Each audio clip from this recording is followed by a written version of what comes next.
Olá pessoal, meu nome é Flávia Ferrário, eu sou vice-diretora da Associação Pernambucana de Amparo aos Fibrocísticos, por nós carinhosamente denominada Inspirar, e sou também mãe de Gael, meu filho mais velho, e Guido, que vai fazer 3 aninhos e é portador de fibrose cística.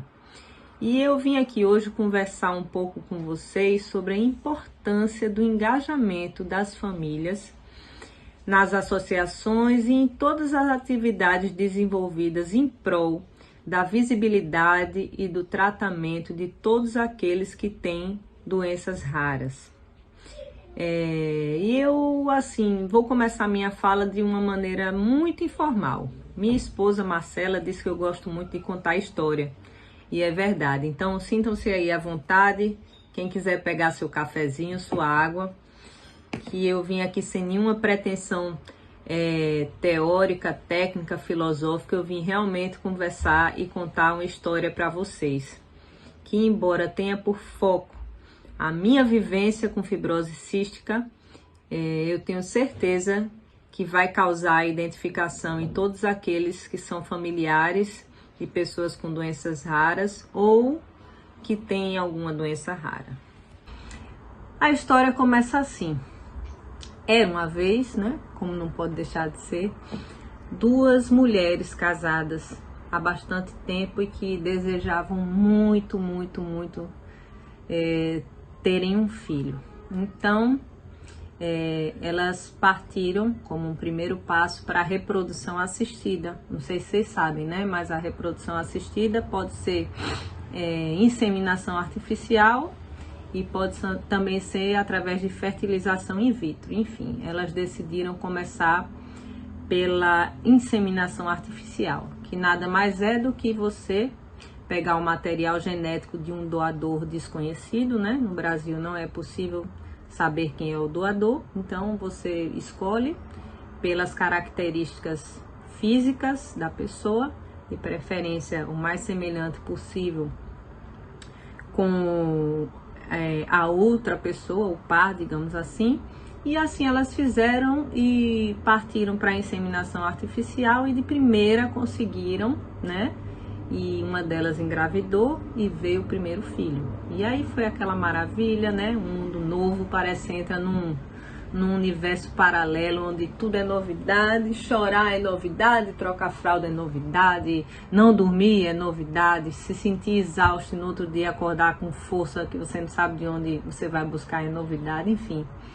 E durante 4 anos elas curtiram muito a chegada desse primeiro filho, não só o nascimento dele, mas o nascimento também de 2 mães, né? E decidiram então ter um segundo filho. E diferente do primeiro, esse foi através de fertilização in vitro. E aí você já retira, é diferente, né? Foi por conta da idade. Quando a idade é mais avançada, indica-se fazer fertilização in vitro, porque o procedimento é diverso. Você prepara, né, a mulher para que ela produza o maior número de óvulos possível, é feita a retirada e é feita a fertilização in vitro, né? Ou seja, fora do corpo da mulher, e depois esse embrião vai para estudo, porque por conta da idade avançada é indicado para aqueles que querem fazer os testes genéticos, né, para ver, porque muitos embriões inclusive são inviáveis, não é porque tem defeitos e viriam com doenças, mas porque tem embriões que mesmo causando uma gravidez seria um embrião inviável. Então, enfim, isso tudo eu estou falando só a título de curiosidade para vocês entenderem. E aí, e deu certo, né? A fertilização in vitro foi feita, o estudo genético foi feito, o embrião era perfeito e foi implantado, e mais uma vez veio a gravidez. E diferente da primeira gravidez, né, em que cada ultrassom era aquele aperreio, como se diz aqui no Nordeste, aquela agonia, né? Será que tá tudo bem? Quando chega na parte de ver se o bebê tem alguma síndrome, enfim, tudo que essas duas viveram nessa primeira gravidez, não viveram na segunda, porque em tese o embrião tinha sido estudado e estava tudo certo, né? E aí a gravidez chegou ao fim O bebê chegou lindo, maravilhoso, gordinho, perfeito, saudável, trazendo toda a alegria do mundo, e foi feito o teste do pezinho. E aí, às vésperas do aniversário do filho mais velho delas duas, elas receberam uma ligação. E era do laboratório, para dizer que elas iam precisar repetir o teste do pezinho, porque tinha saído alterado para fibrose cística. E aí eu dou aqui uma pausa para dizer o que vocês já devem saber, e é óbvio, eu estou falando de mim, da minha esposa e da chegada do nosso Guidinho. E sabe quando a moça do laboratório disse fibrose cística, eu olhei para Marcela, ela olhou para mim e eu confesso, pessoal, foi a primeira vez que na minha existência terrestre eu ouvi essa palavra. E aí Marcela, que é mais pragmática, digamos assim, do que eu, foi direto para a internet, né? Eu não quis ir, mas ela foi. E assim, quando ela leu, foi aquele impacto que eu imagino que muitos de vocês já passaram, e ela literalmente tombou ao chão. Naquela queda dela, caía também um monte de sonho que a gente tinha, né? A princípio, de ver nosso filho crescer, de ver nosso filho saudável, e aquele pesadelo todo de que quando a gente não tem conhecimento sobre a fibrose cística, a gente é acometido, né? Dessa série de pesadelos e de sentenças que parecem ser de morte, mas que depois tudo isso passa, né? Esse não é o foco da minha fala aqui. Enfim, depois disso tudo, a gente se sente num quarto escuro, trancado, desesperado, que parece não ter janela, mas veio a janela e foi a doutora Patrícia, a pneumologista pediátrica, que nos recebeu e nos acolheu e disse: calma, que não é bem assim. Não é bem assim, esqueçam a internet, olhem para o filho de vocês. E aí começou todo aquele processo. E doutora Patrícia foi a primeira estrela que apareceu na nossa constelação. Na constelação que se formou desde que Guido chegou em nossas vidas. Costumo dizer isso, sabe? Primeiro foi a escuridão, depois as estrelas foram aparecendo. Doutora Patrícia foi a primeira. E aí foi quando ela disse: calma, minha gente. E esclareceu as questões médicas da doença, mas ela fez uma coisa que para mim fez e faz toda a diferença, e é sobre isso que eu quero falar. Ela disse: Flávia, Marcela, eu vou dar para vocês o contato de uma mãe que também tem um filho com fibrose cística e que é uma pessoa iluminadíssima, que o filho tá super bem, falem com ela, sabe?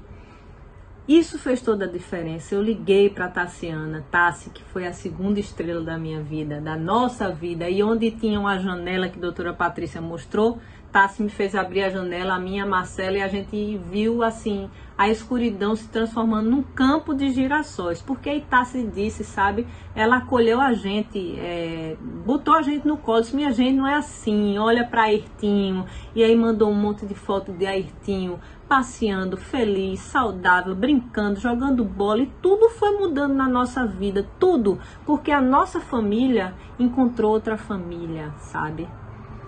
E aí, a partir de Tassiana, a gente conheceu a família de Telino, de Rosa, de Amanda. Amanda também tem fibrose cística.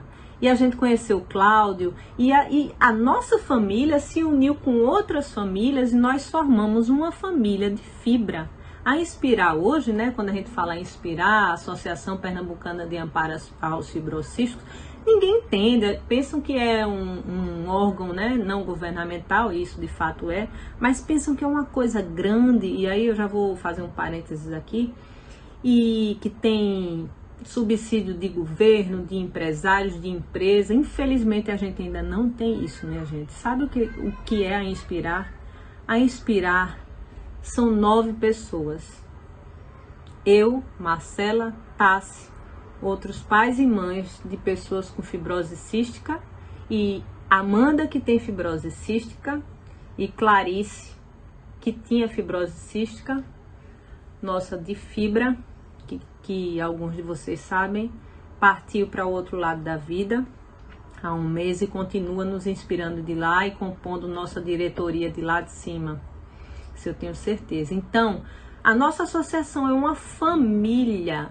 Eu me lembro que quando eu fui ler sobre fibrose cística, uma das coisas que mais me doeu, e Marcela, foi perceber que eu acho que quando a gente sente uma dor, a primeira coisa que a gente quer é encontrar alguém que tenha essa dor também, porque dividir a dor, por mais que cada uma tenha a sua particularidade, torna o fardo menos pesado, sabe? Você compartilhar lágrima, você oferecer um colo, você perceber que nem sempre você precisa do colo, você também é capaz de dar um colo, isso faz toda a diferença. E quando eu soube que um fibrocístico não podia chegar perto do outro, para mim isso foi tão cruel, porque no momento o que eu mais queria era estar perto, sabe? Perto das pessoas que passavam pela mesma coisa que eu. Mas graças a Deus, com a tecnologia hoje, né, a gente tem rompido essas barreiras, e, enfim, a nossa associação é uma família.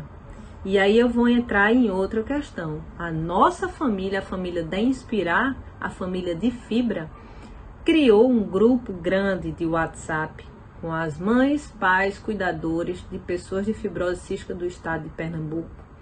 E hoje a nossa família é muito maior. E o que eu percebo e que eu acho lindo é que a gente atua junto. Nós, enquanto diretores, membros da diretoria da associação, a gente presta para essas famílias assessoria jurídica, às vezes assessoria até emocional, né? A gente tá ali para dar o suporte, mas eles também dão muito pra gente. É lindo de ver, sabe? Às vezes aparece alguém que tá precisando de pancreatina e não tá faltando na farmácia, aí o outro diz, mas eu tenho, eu vou te dar. E é muito bonito isso, esse engajamento das famílias em prol da fibrose cística.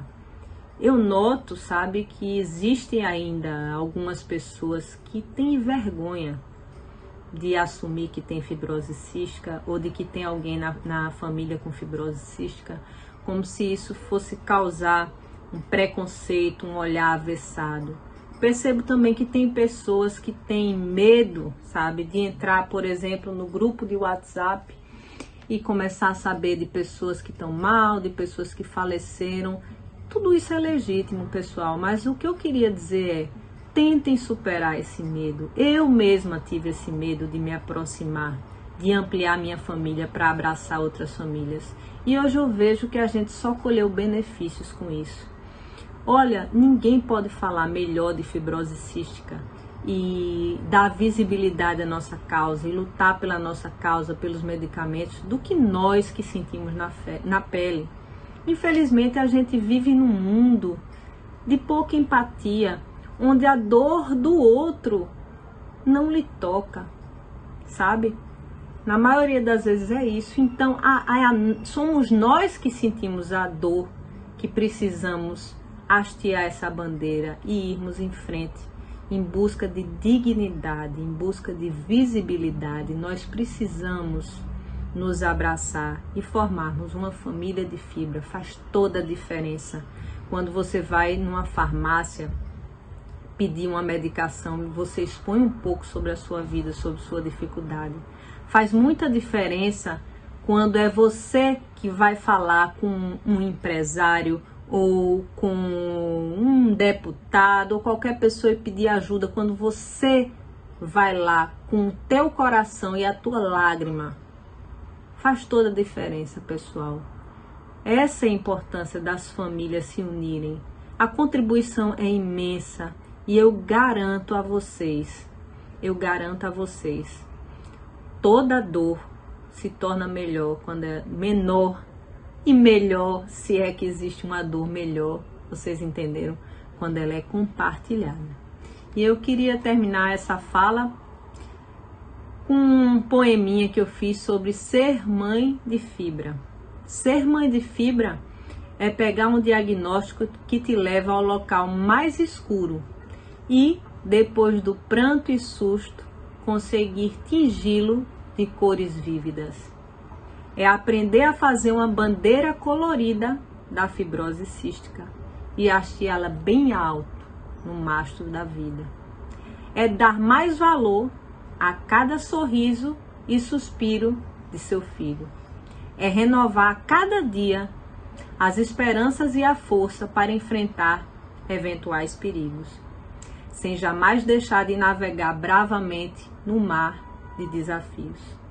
É compreender que nosso destino não dormita nas linhas das mãos, tampouco no resultado de exame.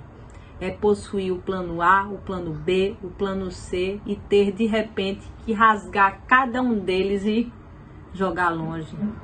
É abrir mão do controle e buscar ser tranquilo. É fazer de tempestade calmaria.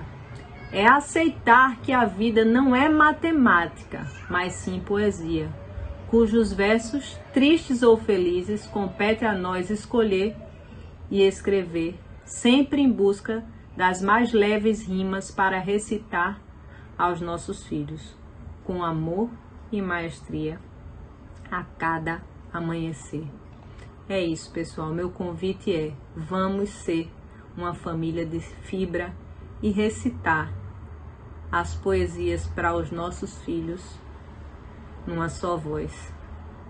Tenho certeza que isso vai fazer diferença para todos e para cada um de nós.